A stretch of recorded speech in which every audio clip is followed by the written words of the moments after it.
I'm gonna give you some tips on spray tips. I got my gun here, a fine finish tip from Titan airless sprayers, and this one is a 412 tip. And I like using the fine finish tips anytime I want that automobile-like finish. So I'll use it on interior doors, I'll use it on interior trim.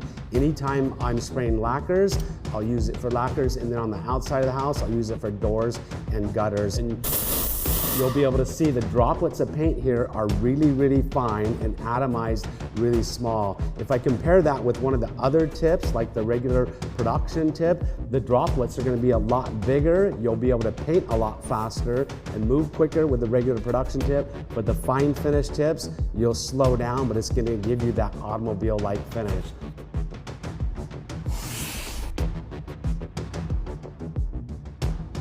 I've got a red Titan high production tip in my gun now. This is a 515 tip.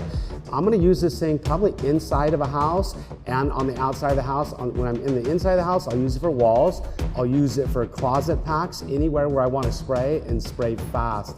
On the outside of the house, I'll use it for the body of the house, because that's a high production area where I need to spray and spray fast. I'll also use it when I'm doing fences, if I got a lot of fences to do.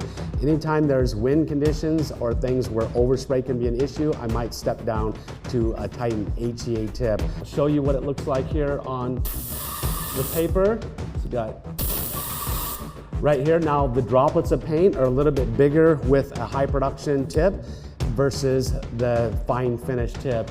This one right here doesn't have a double orifice in it, so the atomization is a little bit bigger when the paint eventually dries. Finish looks really good. So there we have it, the high production tip.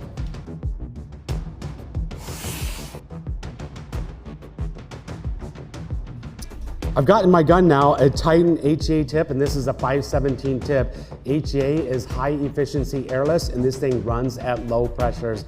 I'm typically going to be running this thing at around 1,000 PSI, and that's great for controlling overspray. Where I like to use this tip is inside houses, especially doing ceilings. Ceilings are one of the most difficult things you're going to spray, and any type of sharp edges or tailing is going to show lap marks eventually when the paint is dry, and this HEA tip is great for spraying ceilings. If I jump outside of a house, it's really good for spraying fences. I'm spraying at low pressures.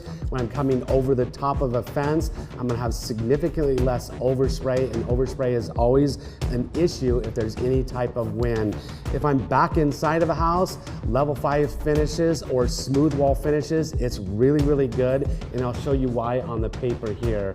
I'm gonna spray some of the product. You can see this edge right here is nice and feathered out. It doesn't have a sharp edge, and it doesn't have tailing on it. There's tips on tips. The tips that we use from Titan airless spraying, the fine finish tips, the high efficiency airless spraying tips, and their high production tips. Hopefully these tips that we've given you today will make you more effective, more efficient, and hopefully a more profitable painter. We'll see you next time on Painter's Tradecraft. Out.